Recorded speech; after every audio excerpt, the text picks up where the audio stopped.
जय मसीह प्रभुका जनहरू, हजुरको समक्ष फेरि पनि म पण्डित माधव उपाध्याय पुगेको छु। आज तपाईहरुको बीचमा यो सनातन शब्दको बारेमा केही प्रश्न पार्न मैले इच्छा राखेको छु। सनातन के हो? सनातन के हो? यस विषयमा म तपाईलाई प्रश्न पार्न मन छ, किनभने यही शब्दले आज धेरै धर्मावलम्बीहरूको माझमा अप्ठ्यारो स्थिति सिर्जना गरिरहेको छ। अनि हामी सनातन, हामी सनातन, हामी सनातन एका दुसरामा ठुलो झगडा, यो दोषारोपण, यो ठुलो एउटा झगडाको कारण भइरहेको छ। त्यसले गर्दाखेरि आज म तपाईहरुको बीचमा यो सनातन शब्दलाई प्रश्न पार्ने नै छु। मैले ठुलो अठोट गरेर प्रभु येशूसँग प्रार्थनाको साथमा आएको छु।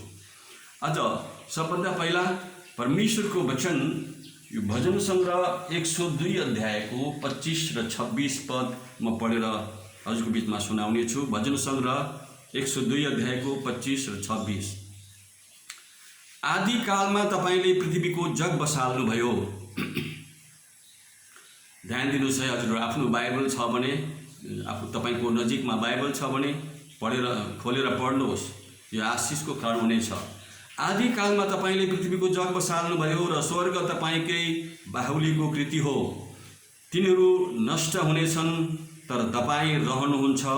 तिनीहरू सबै वस्त्र झैं थोत्रा भइजानेछन्। लुगा फेरे झैं तपाईले तिनीहरूलाई फेर्नु हुनेछ र ती फालिनेछन्। 27 पदले भन्दछ, तर तपाई त एकै नाशका हुनुहुन्छ, तपाईका वर्षहरूको अन्त्य नै हुँदैन। 28 पदले भन्छ, तपाईका सेवकहरूका सन्तान तपाईको सम्मुख वास गर्नेछन् र तिनका सन्तान तपाईको सामुन्ने स्थिर रहनेछन्। अब यस विषयलाई म अलिकति वैदिक दर्शनशास्त्रबाट विश्लेषण गर्नेछु। जसको अन्त नै हुँदैन त्यसलाई सनातन भनिन्छ। त्यही हो सनातन, जसको अन्त्य कहिल्यै हुँदैन। हिन्दुत्वमा यो सदा सर्वदा भन्ने शब्द धेरै लगाइएको छ र यो सदादेखि नै सर्वदादेखि नै प्रयोग गरिएको शब्दको बारेमा म तपाईलाई भन्दछु। म कृष्ण प्रणामी सम्प्रदायभित्र आफै थिएँ। पछि गएर म श्री वैष्णव सम्प्रदायभित्र पसेँ, त्यहाँ सनातन कुरालाई खोज्नको लागि। तर सनातन के हो? जति जति त्यहाँ म पसेर खोज्न खोज्छु त्यति म हावाला समातिरहेको हुन्छु। म छक्कै पर्न थालेँ। मैले मेरो अनुसन्धानमा तपाईलाई मैले के पाएँ यो कुरो प्रश्न पार्दैछु सज्जन। कृष्ण भक्ति सनातन होइनन्, किनभने कृष्ण भगवानको जन्म भएको छ। अनि रामायण रामचरितमानस पनि सनातन होइन, भगवान रामको पनि जन्म भएको छ। यसको रचना गरिएको हो, लेखकहरूले लेखेका हुन् र हामीले रामायणलाई पढ्न पायौँ र रामलाई चिन्यौँ। पुराणहरू लेखकहरूले लेखे र पो त्यहाँ विभिन्न ईश्वरहरूलाई हामी चिन्न पायौँ, जान्न पायौँ। समुद्र मन्थन गरियो र लक्ष्मी निस्किन्। लक्ष्मीभन्दा अगाडि समुद्र थियो, ती पनि सनातन होइन। यो धेरै पछिको घटना हो। लक्ष्मीको बारेमा हामीले अनुसन्धान गर्दा गणेशको बारेमा, गणेश के सनातन हुन् त? त्यसो भए होइनन्। गणेशको पनि अस्तित्व थिएन, उनको जन्म भयो। गणेश भगवान पनि सनातन होइनन्। त्यसो भए के भगवान विष्णु सनातन हुनुहुन्छ? होइन, भगवान विष्णुको पनि त जन्म भएको छ। अनि उहाँको बारेमा विष्णु पुराणले त हामीलाई भगवान विष्णुको बारेमा चिनायो।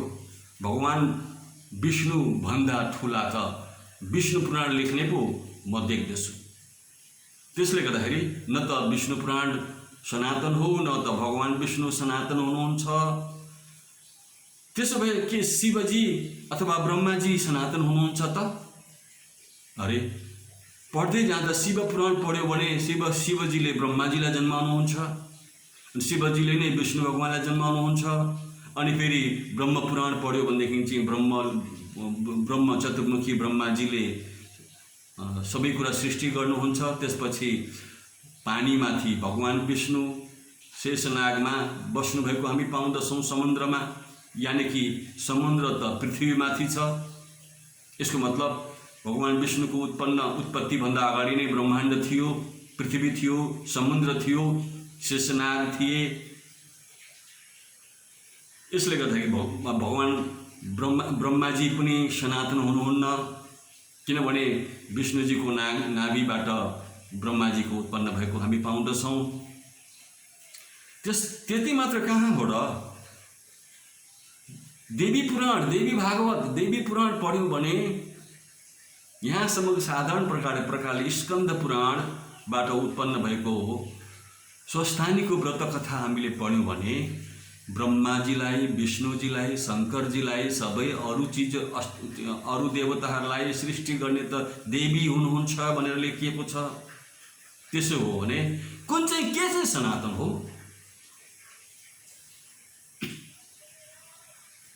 सज्जनहरू हो, यस्तो सनातनलाई हामी पक्रिरहेका छौँ र गर्व गर्छौँ। मै गर्व गर्थेँ, बडो फला सनातन धर्म की जय जय घोष गर्थेँ म। तपाईँ हामी गरिरहेका छौँ सबैले भारतवर्षमा। अब यसरी नै थाहै नपाई हामी जय घोष गर्थ्यौँ सनातनको अर्थलाई, सनातनको अस्तित्वलाई, सनातनको शब्दलाई बुझ्दै नबुझिकन।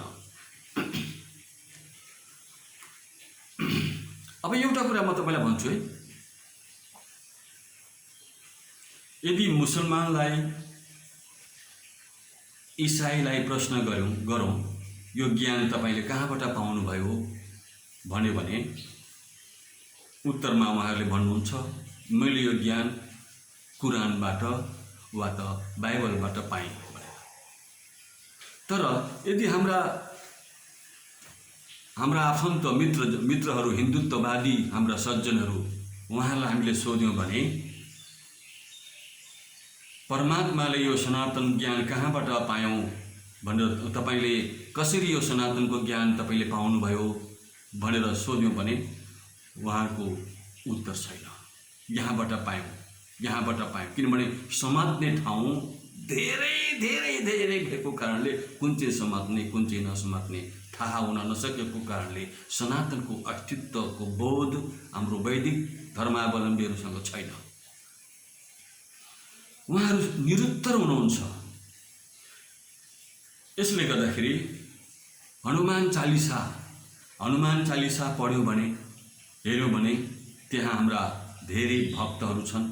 हनुमानजीको निम्ति आफ्नै मित्रहरूलाई इन्कार गर्ने र युद्ध गर्ने, रक्तपात गर्ने मानिसहरू छन्, ज्यान दिन्छन्।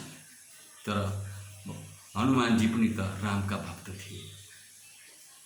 राम ठुला कि हनुमानजी ठुला? यो सनातनको अस्तित्वलाई यसरी अल्मलिएर कतिन्जेलसम्म रहने?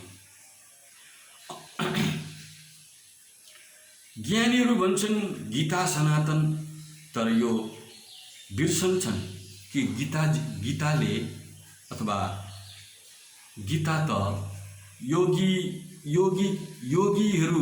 योगीहरूका ईश्वर कृष्णले रच्नु भएको हो। कृष्णलाई पनि त यशोदाजीले जन्माउनु भयो। अब कृष्ण ठुला कि यशोदा ठुला वा देवकी ठुला वा वसुदेव ठुला कि भगवान कृष्ण ठुला? कुन चाहिँ सनातन हो? यो सनातन कहाँबाट आयो? यो शब्द कसरी आयो? म तपाईँलाई आज एउटा मजाको ऐना देखाउन गइरहेको छु। भावगीता 14:3 भगवान कृष्णले अर्जुनलाई भन्नुहुँदाखेरि भन्नुहुन्छ मम योनिर्महद् ब्रह्म तस्मिन् गर्भ दयाध्यमं जहं संभव सर्वभूतानां ततो भवति भारत। यो 3 श्लोक हो। यसको अर्थ हुन्छ, हे अर्जुन, मेरो महद् ब्रह्मरूप मूल प्रकृति सम्पूर्ण भूतहरूको योनि हो अर्थात् गर्भधानको स्थान हो। म यसमा त्यस योनिमा चेतन समुदाय स्वरूप गर्भलाई स्थापना गर्दछु। त्यस जड चेतनको संयोगले सबै भूतत्वको उत्पत्ति हुन्छ। भगवान कृष्णले अर्जुनजीलाई सम्झाउँदै गरेको, उहाँ को हुनुहुन्छ भनेर। अब बुझिराखौँ भगवान कृष्णजी को हुनुहुन्छ। म त्यही 14 अध्यायको 4 श्लोकबाट फेरि पढ्दैछु। सर्वयोनिषु कौन्तेय मूर्तय सम्भवन्ति या तासां ब्रह्म महद्योनि रहं बीज प्रदपिता।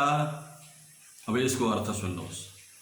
हे अर्जुन, नाना प्रकारका सम्पूर्ण योनिहरूमा जति पनि शरीरधारी प्राणीहरू उत्पन्न हुन्छन्, प्रकृति गर्भाशय र प्रकृतिले गर्भधारण गर्ने र तिनी माताको रूपमा छिन् भने म वीर्यस्थान गर्ने पिताको रूपमा छु। अब भगवान कृष्णलाई यस धरतीलाई तपाईले र मैले कसरी चिन्ने, उहाँको अस्तित्व के हो? अनि यो वैज्ञानिक दृष्टिकोणबाट हेर्नु हो भने के यस सबै कुराहरू सम्भव छ? के यस्तो हुन सक्छ? तपाईले र मैले मानेको भगवान कृष्ण, भगवान विष्णु, उहाँको अवतारहरूको सनातन अस्तित्व छ। सृष्टिभन्दा अगाडिको कुरालाई सनातन भनिन्छ। जब यो ब्रह्माण्ड अस्तित्वमै थिएन त्यतिखेर ती सबै कुरालाई, कुनै ब्रह्माण्ड अस्तित्व हुनुभन्दा अगाडिको कुरालाई जो कहिल्यै नाश हुँदैन र जसको कहिल्यै अन्त्य हुँदैन, त्यस कुरालाई सनातन भनिन्छ। सज्जनहरू, यसै कारण मैले अघि परमेश्वरको वचन बाइबल भजन सङ्ग्रह 102 अध्यायको 25 देखि पढे। ध्यान दिनुहोस् फेरि पनि। आदिकालमा तपाईले पृथ्वीको जग बसाल्नुभयो। आदिकाल भनेको सृष्टिभन्दा अगाडि नै, यानी कि पृथ्वीको जग बसाल्ने, यो ब्रह्माण्डको जग बसाल्ने सर्वशक्तिमान परमेश्वर हुनुहुन्छ, जसलाई हिब्रूहरूले यहोवा भन्दछन्, जसको उपासना हामी गर्दछौँ, तपाईँ र म गर्दछौँ। तिनीहरू बसाल्नुभयो र स्वर्ग तपाईँकै बाहुलीको कृति हो। तिनीहरू नष्ट हुनेछन् तर तपाईँ रहिरहनुहुन्छ। सम्पूर्ण अस्तित्वमा आएका सबै थोकको अन्त हुन्छ, केवल सनातन मात्रै अन्त हुँदैन। सनातनको कहिल्यै अन्त हुँदैन। यस कारणले सनातन भन्ने शब्द ब्रह्म हुनुहुन्छ। शब्द ब्रह्म प्रभु येशू ख्रीष्ट हुनुहुन्छ। आदिमा वचन थियो, वचन परमेश्वरसँग थियो, वचन नै परमेश्वर हुनुहुन्थ्यो। उहाँद्वारा सबै थोक हुन आयो, उहाँ बिना केही पनि हुन आएन भनेर परमेश्वरको वचन यूहन्ना सुसमाचार 1 अध्यायको 1 पददेखि हामी पाउँदछौँ। 14 पदसम्म राम्ररी अध्ययन गर्नुहोला। सज्जनहरू, यो भिडियो आज तपाईँ हेर्दै हुनुहुन्छ।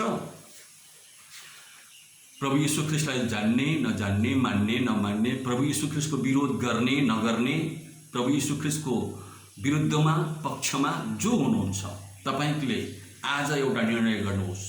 सनातन भन्ने शब्द के हो? कहाँबाट आयो?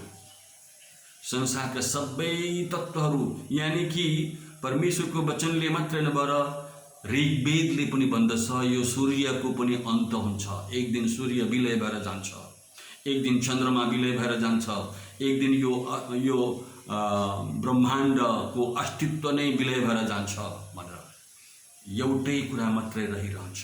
त्यो के हो? परमेश्वर, उहाँको वचन र परमेश्वरका प्रजाहरू, तिनीहरू सनातन हुन्। परमेश्वरका प्रजा सनातन हुन्।